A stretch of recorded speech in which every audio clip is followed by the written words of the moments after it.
నారా చంద్రబాబు నాయుడు పిల్లనిచ్చి ఓడిపోయి దిక్కులేని స్థితిలో ఉన్నప్పుడు పార్టీలో చోటిచ్చి టిక్కెట్ ఇచ్చి మంత్రి పదవిచ్చి రాజకీయ బతుకునిచ్చిన మామకే వెన్నుపోటు పొడిచిన నీచ చరిత్ర ఆయన సొంతం.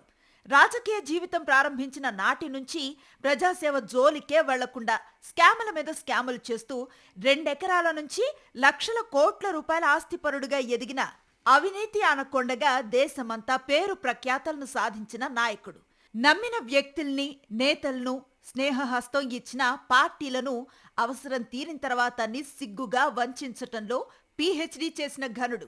విజనరీ ముసుగులో దశాబ్దాలుగా ప్రజలను మోసం చేస్తున్న దగాకోరు. ఇలా చెప్పుకుంటూ పోతే చంద్రబాబు హీన నీచ చరిత్ర గురించి చాలానే చెప్పాలి. అందులో ప్రముఖంగా ప్రస్తావించాల్సింది బడుగు బలహీన వర్గాలపై చంద్రబాబుకున్న అక్కసు, ఏహ్యభావం, ఏవగింపు. బహుజనుల అభివృద్ధిని, ఎదుగుదలని ఏమాత్రం సహించలేని, జీర్ణించుకోలేని చంద్రబాబు ప్రభుత్వం బీసీ మహిళలను మరోసారి ఘోరంగా అవమానించింది. వారికి ఉపాధి కల్పించడానికి పాటుపడటం తమ అదృష్టమని చెబుతూ ప్రారంభించిన కుట్టు మిషన్ల శిక్షణ స్కీమ్ని స్కామ్గా మార్చి పారేశారు. స్కీముల పేరుతో స్కాములు చేయటంలో చంద్రబాబు అండ్ కోకి ఉన్న నైపుణ్యం అద్భుతమైంది, అపారమైంది. అందుకే ఈసారి బీసీ మహిళలను వెక్కిరిస్తూ వారి అభ్యున్నతికి పాటుపడుతున్నట్టుగా బిల్డప్ ఇస్తూ 100 కోట్ల రూపాయలు దిగమింగటానికి స్కెచ్ గీసేశారు. తన రాజకీయ జీవితంలో దశాబ్దన్నర పాటు ముఖ్యమంత్రి పదవిని వెలగబెడుతున్న చరిత్ర చంద్రబాబుది. ఇంత చరిత్రని ఎంత తవ్వి చూసినా బీసీల అభ్యున్నతికి ఆయన చేసింది ఏమీ కనిపించదు. పైగా అడుగడుగున బహుజనులను అవమానించి హేళన చేసిన ఘటనలే ఉంటాయి. నాయి బ్రాహ్మణుల తోకలు కత్తిరిస్తా, మత్స్యకారుల తోలు తీస్తా అంటూ సీఎం హోదాలో చంద్రబాబు ఓపెన్ గా చేసిన బెదిరింపులివి, స్టేట్మెంట్స్ ఇవి.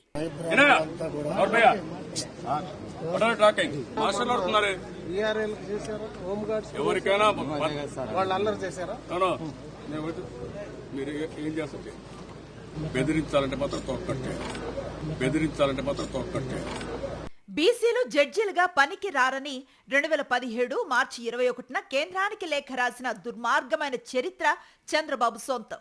నాడు బీసీలకు 34% రిజర్వేషన్ అడ్డుకున్న వంచన కూడా చంద్రబాబే. అక్కడి దాకా దేనికి? 2014 ఎన్నికల్లో 650 హామీలు గుప్పించారు చంద్రబాబు.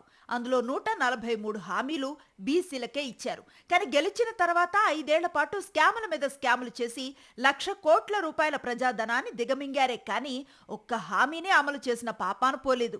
143 హామీలను కరకట్ట కింద పాతేసి బీసీలను అవమానించారు. ఇప్పుడు మళ్లీ అధికారంలో ఉన్నది కూటమి ప్రభుత్వమే, ముఖ్యమంత్రి నారా చంద్రబాబే. బీసీ ఓడిపోయిన తర్వాత జనం చీకొడతారని టీడీపీ వెబ్సైట్ నుంచి నాటి మేనిఫెస్టోనే తీసేసిన ఘనుడు చంద్రబాబు. బీసీలకు రుణమాఫీ చేస్తాను అన్నారు, డ్వాక్రా రుణమాఫీ అన్నారు, బీసీలకు ఇంటికొక ఉద్యోగం అన్నారు. కానీ అందులో ఒక్క హామీ కూడా అమలు చేయలేదు. 2024 ఎన్నికలకు ముందు మళ్లీ 10 సూత్రాలతో బీసీ డిక్లరేషన్ అంటూ కపట నాటకం ఆడారు. బీసీల డిఎన్ఏలోనే టీడీపీ ఉందంటూ పచ్చి అబద్ధాలాడారు. బీసీలకు అరచేతిలో వైకుంఠాన్ని చూపించారు. అధికారంలోకి వచ్చి 11 నెలలు గడిచిపోయాయి. బీసీలకు చంద్రబాబు చేసిందేం లేదు. పైగా బహుజన మహిళా ఉపాధి కోసం అంటూ కుట్టు మిషన్ల శిక్షణ స్కీమ్ను మొదలుపెట్టి దాన్ని స్కామ్గా మార్చేశారు. కాంట్రాక్టర్లు, టీడీపీ కీలక నేతలు, అధికారులు కుమ్మక్కై ఏకంగా 100 కోట్లకు పైగా మింగేయటానికి రంగం సిద్ధం చేశారు. 1,02,832 మంది మహిళలకు టైలరింగ్ లో శిక్షణ ఇచ్చి కుట్టు మిషన్స్ అందించే పేరుతో చేపట్టిన స్కీమ్లో 100 కోట్ల రూపాయలు దండుకోవటానికి సిద్ధమయ్యారు.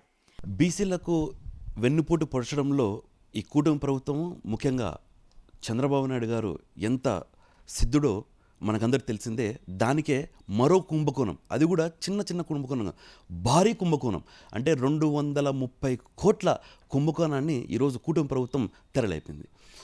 బీసీ మహిళలకు ఉపాధి కల్పిస్తామని చెప్పి బీసీ మహిళలకు ఉపాధి కల్పించే దాంట్లో కూడా 230 కోట్ల భారీ స్కామ్ను తెరలేపి ఈరోజు బీసీలకు వెన్నుపోటు పొడిచిన ఏకైక ప్రభుత్వం ఏదైనా ఉందంటే ఈ కూటమి ప్రభుత్వం. పూర్తి వివరాలు వెళ్ళాలంటే బీసీ మహిళలకు ఉపాధి పేరుతో కుట్టు మిషన్లు ఇస్తామని చెప్పి 230 కోట్ల టెండర్ను కాల్ఫర్ చేసింది. అంటే దీంట్లో సుమారుగా ఇప్పుడు మనం చూస్తే ఇది టెండర్ కాపీ. ఇది టెండర్ కాపీతో పాటు మిగతా సుమారు 4-5 కార్పొరేషన్లు అన్నీ కలిపి 230 కోట్లు అంటే 1,00,000 బీసీ మహిళ లబ్ధిదారులకు ఈ టెండర్ను కాల్ఫర్ చేసింది. ఒక్కొక్క లబ్ధిదారు తల్లికి కానీ అక్కకు కానీ సుమారుగా 23,000 రూపాయలు ఇచ్చేటట్టుగా ఈ టెండర్లో కాల్ఫర్ చేసింది. అంటే 1,00,000 మందికి 23,000 రూపాయల చొప్పున 230 కోట్ల కుంభకోణాన్ని ఈరోజు తెరలేపుతూ టెండర్స్ కాల్ఫర్ చేసింది. మొత్తం 1,02,832 మంది మహిళలకు శిక్షణ కోసం మొత్తం 221.08 కోట్లను కేటాయించారు. ఇందులో కుట్టు మిషన్ కి 4,300, ఒక్కో మహిళలకు శిక్షణ కోసం 3,000 ఖర్చు చేస్తున్నామని చెప్పారు. వాస్తవానికి ఒక్కో మహిళకు ఈ టైలరింగ్ ట్రైనింగ్ మిషన్ కోసం 21,789 చొప్పున ఖర్చు చేయనున్నారు. బీసీ, కాపు, ఈడబ్ల్యూఎస్ వర్గాలకు చెందిన మహిళలకు శిక్షణ ఇచ్చేందుకు ఈ స్కీమ్ ని రూపొందించారు. 46,044 మంది బీసీ, 45,722 మంది ఈడబ్ల్యూఎస్, 11,016 మంది కాపు మహిళలకు శిక్షణ ఇచ్చేందుకు టెండర్లను ఖరారు చేశారు. వాస్తవానికి కుట్టు మిషన్ కొనుగోలుకు 4,300, అలానే ట్రైనింగ్ కాంట్రాక్టర్ అవుట్సోర్స్ కి ఇచ్చేది ఒక్కో మహిళకు 3,000 ఖర్చవుతుంది. అంటే ఒక్కో మహిళకు కుట్టు మిషన్ ట్రైనింగ్ కి 7,300 మాత్రమే ఖర్చు అవుతుంది. మిగిలిన 15,000 నుంచి 17,000 వరకు ఒక్కో మహిళా శిక్షణ మీద మిగులుతుంది. ఇలా 1,02,000 మందికి పైగా మహిళల పేరుతో స్కామ్ కి స్కెచ్ చేశారు. ఈ లెక్కన మొత్తం అయ్యే ఖర్చు 75.06 కోట్లే. మిగిలిన 154 కోట్లకు మాత్రం లెక్కలు లేవు. అదంతా దోపిడీ జరగనుందని చాలా స్పష్టంగా అర్థమవుతుంది. కేవలము 50 రోజులలో 170 కోట్లు ఎట్లా సంపాదించాలనేది ఒక కూటమి ప్రభుత్వంకే బీసీలను వెన్నుపోటు పొడుస్తూ చేయడము ఇది భారీ స్కామ్గా ఈరోజు ఒక బీసీ కార్పొరేషన్లోనే. అంటే ఈ రకంగా వాళ్ళు చేసే ప్రతి ఒక్కటి ల్యాండ్ మాఫియా కావచ్చు, ల్యాండ్ స్కామ్లు కావచ్చు, సెక్రటరేట్ స్కామ్ కావచ్చు, అమరావతి స్కామ్ కావచ్చు, లిక్కర్ స్కామ్ కావచ్చు. ఈరోజు కూటమి ప్రభుత్వం ఏది చూసినా దోచుకో పంచుకో అనే విధంగా చివరికి బీసీ మహిళలను వెన్నుపోటు పరుస్తూ 170 కోట్లు స్కామ్ చేయడం అనేది ఆన్ రికార్డ్. ఇందాక మీకు చెప్పినట్టుగా ఆన్ రికార్డ్ టెండర్ కాల్ఫర్ చేసిన కాపీతో పాటు ఆన్ రికార్డ్ ఈరోజు జరగడం. శిక్షణ పేరుతో 50 రోజుల్లోనే మొత్తం బిల్లులు పొందేందుకు పథకాన్ని రూపొందించారు. టెండర్ నిబంధనల ప్రకారం బీసీ, ఈడబ్ల్యూఎస్, కాపు మహిళలకు టైలరింగ్ శిక్షణ ప్రారంభమైన 15 రోజులకు 33%, 30 రోజులకు మరో 33%, 50 రోజులకు మిగిలిన 33% బిల్లులు చెల్లించాలి. రాష్ట్ర వ్యాప్తంగా ఇంకా పూర్తి స్థాయిలో కుట్టు శిక్షణే ప్రారంభం కాలేదు. మొబిలైజేషన్ అడ్వాన్స్ కింద 25 కోట్లను కాంట్రాక్టర్లకు దోచిపెట్టేందుకు రంగం సిద్ధమవుతోంది. అధికారులు రూల్ పొజిషన్ కోసం ఎలాంటి కామెంట్ చేయకుండా నేరుగా మంత్రి సవితకు ఈ ఫైల్ను పంపారు. ప్రస్తుతం ఈ ఫైల్ మంత్రి సవిత దగ్గర ఉంది. ఆమె సంతకం పెడితే వెంటనే కాంట్రాక్టర్లకు మొబిలైజేషన్ అడ్వాన్సులు విడుదలవుతాయి. ఈ బిల్లు రాగానే కాంట్రాక్టర్లను తెరపైకి తెచ్చిన టీడీపీ నేతలు ఆ సొమ్ములు కొల్లగొట్టడానికి సిద్ధంగా ఉన్నారు. నిబంధనల ప్రకారం ఒక్కో లబ్ధిదారుకి 45 రోజుల పాటు దాదాపు 360 గంటల శిక్షణ ఇవ్వాల్సి ఉంటే కేవలం 135 గంటలకు మాత్రమే శిక్షణ ఇచ్చి చేతులు దులిపేసుకుంటున్నారు. కుట్టు శిక్షణ ఇచ్చేందుకు సీడప్, DDUGKY సంస్థలు ప్రభుత్వ రంగంలో ఉన్నాయి. వీటికి శిక్షణా కేంద్రాలు, శిక్షణ భాగస్వాములు ఉన్నారు. స్కిల్ పోర్టల్స్, అన్ని జిల్లాల్లో పర్యవేక్షణ వ్యవస్థ, సిబ్బంది సైతం ఉన్నారు. అయినా వాటిని కాదని ఆంధ్రప్రదేశ్ బీసీ సహకార ఆర్థిక సంస్థ ద్వారా స్కీమ్ను చేపట్టి భారీ స్కామ్కు మార్గాన్ని సుగమం చేసుకున్నారు.